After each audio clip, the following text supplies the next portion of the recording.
Selamat datang di kelas Ibu Hamil pertemuan ketiga. Pada video kali ini kita akan membahas tentang pencegahan penyakit komplikasi kehamilan, persalinan, dan nifas agar ibu dan bayi sehat. Anemia atau kurang darah. Anemia pada ibu hamil yaitu keadaan ibu hamil di mana terjadi penurunan jumlah sel darah merah yang dibutuhkan untuk mensuplai makanan bagi kebutuhan ibu dan janin. Penyebab anemia pada ibu hamil adalah kurangnya asupan zat besi untuk memenuhi kebutuhan zat besi yang meningkat selama kehamilan.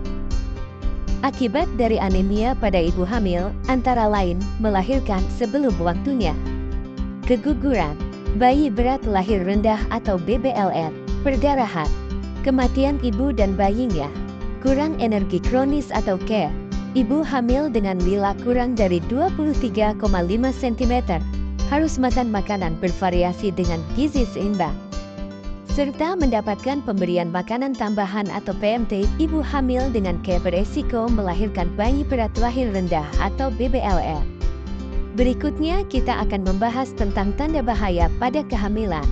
Adapun tanda bahaya pada kehamilan, antara lain, air ketuban keluar sebelum waktunya, muntah terus dan tak mau makan, bengkak pada kaki, tangan, dan wajah atau sakit kepala disertai kejang, perdarahan, janin kurang bergerak atau tidak bergerak, serta demam tinggi.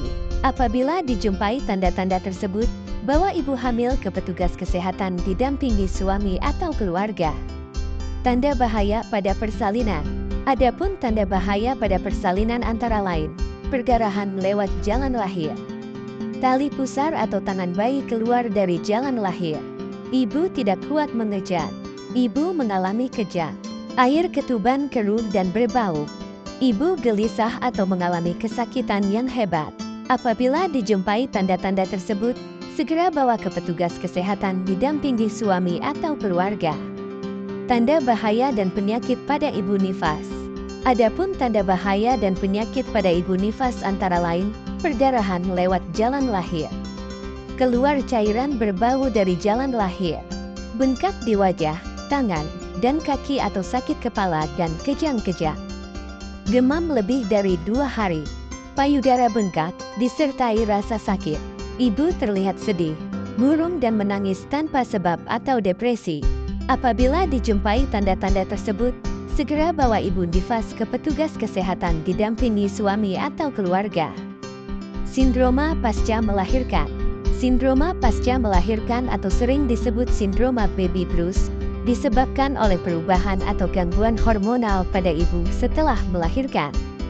Adapun tanda-tanda dari sindrom tersebut antara lain, cemas, merasa bersalah dan merasa tidak berharga, mudah tersinggung, sensitif, nafsu makan berkurang atau malah timbul nafsu makan yang berlebihan, kurang semangat atau hilang semangat, terlalu khawatir, berlangsung sementara dan biasanya pada ibu baru. Cara mengatasi sindroma pasca melahirkan atau sindroma baby blues antara lain, istirahat ketika bayi sedang tidur, pemenuhan gizi yang baik, relaksasi, dukungan suami dan keluarga. Jika gangguan kejiwaan seperti sedih, cemas, dan lain-lain setelah melahirkan dialami secara berkelanjutan hingga mengganggu aktivitas sehari-hari, maka ibu harus segera berkonsultasi ke dokter. Selanjutnya membahas tentang penyakit malaria dan akibatnya. Malaria adalah penyakit infeksi yang disebabkan oleh parasit Plasmodium yang hidup serta berkembang biak di sel darah manusia yang ditularkan oleh gigitan nyamuk Anopheles betina. Gejala dari malaria antara lain, demam, menggigil, berkeringat. Akibat dari malaria pada ibu antara lain, demam, anemia, serta hipoglikemia. Sedangkan pada janin dapat mengakibatkan keguguran, lahir mati, lahir prematur, BBLR, malaria bawaan. Cara penularan malaria. Seorang yang menderita malaria bila digigit oleh nyamuk Anopheles betina, maka parasit akan berkembang biak dalam tubuh nyamuk. Bila nyamuk menggigit orang yang sehat, parasit malaria akan ditularkan. Nyamuk ini berkeliaran sepanjang malam sampai pagi. Ciri khas sewaktu hinggap atau menggigit, posisi tubuhnya menungging. Cara pencegahan malaria. Penyakit malaria dapat dicegah dengan melakukan hal-hal seperti tidur memakai kelambu, Alirkan genangan air di sekitar rumah. Membersihkan semak-semak di sekitar rumah.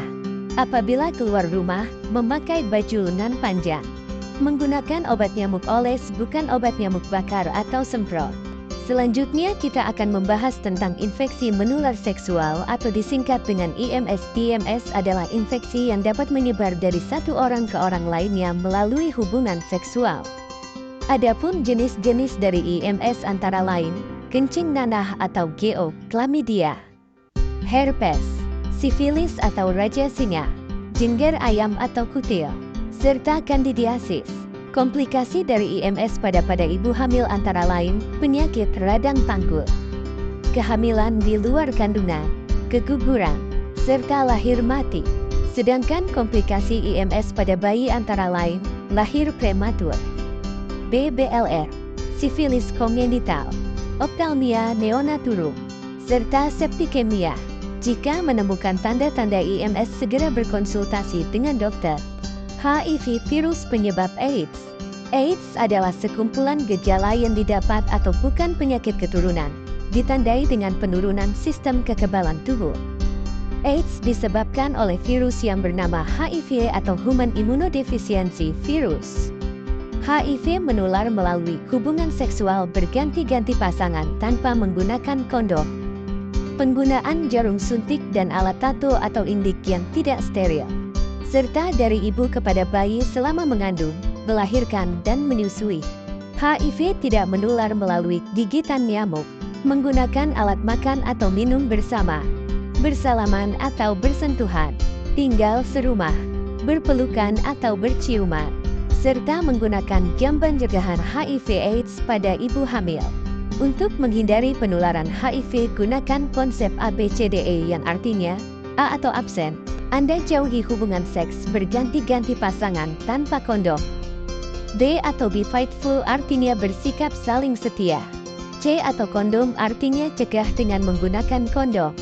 D atau drug no artinya dihindari pemakaian narkotika suntik. E atau edukasi artinya ajari pasangan dan teman-teman kita. Supaya kehamilan sehat dan lancar, yuk ikut kelas ibu hamil.